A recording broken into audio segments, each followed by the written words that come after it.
Hey guys, kinggath here with another patch for Sim Settlements. This is patch 1.1, which I'm calling Prepare for the Future.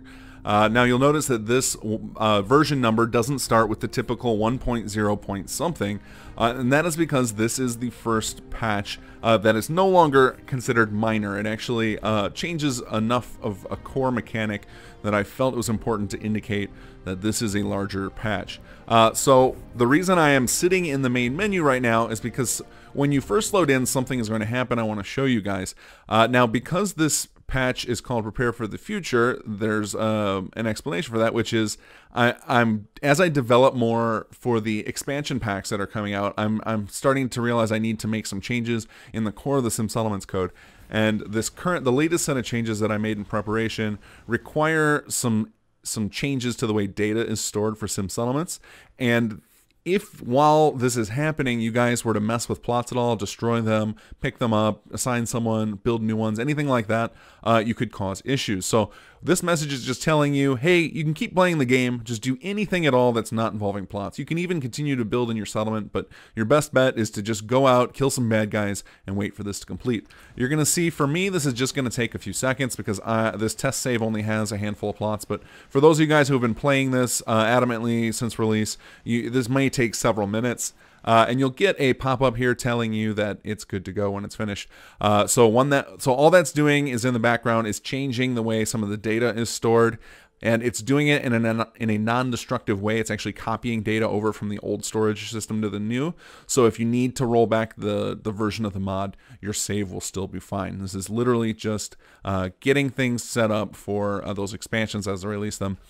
The major change that comes with this patch, aside from that warning you got to deal with there at the beginning, is that I've finally given in and moved the plots to a standardized size. Now, a lot of you have asked me over and over again, kinggath, why did you choose this wonky size that we can't fit pieces up next to? That was actually just an oversight during development. I didn't actually discover the problem until maybe 2 weeks before release when I was building things to show off. And I realized that the snapping was working terribly, and you'd have these weird gaps. So you'll notice now that these are an even 2x2, which means you can snap these floorboards to them quite nicely and get two of the large ones or 4 of the smaller ones lined up perfectly, and there are appropriate snap points for those.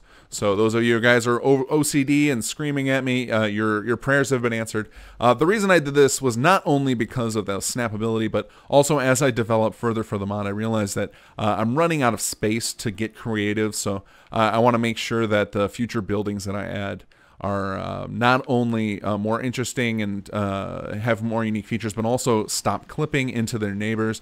I know a lot of you guys have noticed the trailer over there tends to barge into the neighboring plots, and so with this size, that should no longer be an issue. In fact, future houses that you build on the new 2x2 plots will be centered, so you should no longer run into those clipping issues. So you won't have to leave a spacer anymore. You can snap those together nicely, which is how I always wanted it from the get-go. Now, for those of you concerned about space now, don't worry, I did not mess with the plots that are already laid down, and the old plot size is still available for you if you prefer it and you want to bring that back. You can go into the holotape and go down to use original plot size. And now this will just add it to the mix. It does not disable the 2x2 because I want to encourage you guys to use those 2x2s going forward, both because all buildings I design in the future will make use of those 2x2 plots, and I believe a lot of add-on authors are going to feel the same way because it gives us about 15% more width to work with on our building, so it's a little less likely that we'll clip into our neighbors.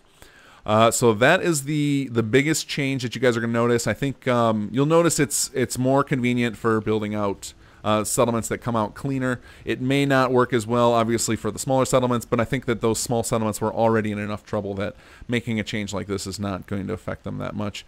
Those multi-unit plots you guys keep asking for are coming at some point, but they're not ready yet. So I apologize for those tiny cities. They're going to have to wait just a bit longer.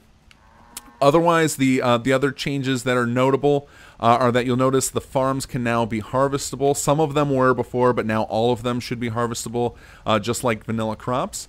Also, all of the animation markers, I know in the last patch I told you I fixed all the AI issues, and I did, but in the process I broke some animation markers.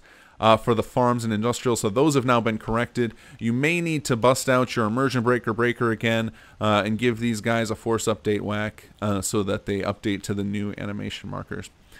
The last big change is for all of you guys who hate the museum decision I made to place the holotape there.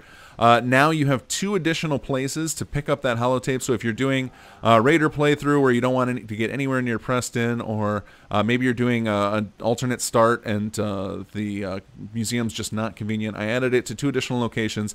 There will be a video linked at the end of this one showing you those locations. If you guys have other locations, I'm looking for places that make sense within the game world.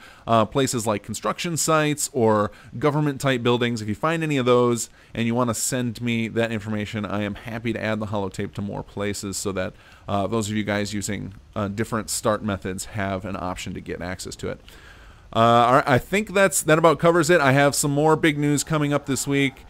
Keep an eye out for that, as well as additional patches. I'm going to continue to try and get out one a week to just do things that are more quality of life and whatnot, leading up to the major expansions in between. All right, guys, enjoy the mod, take care, and keep me posted on any additional issues. I will get them worked out as quickly as possible. I almost forgot something important. I am working on a top secret project with another mod author right now. And I need some helpers. If so, any of you guys out there who love building settlements, not just with sim settlements, but you just like building like intricate designed settlements, please contact me if you're interested in working on a project with me, and I will get you guys involved. All right, thanks again. Take care, guys.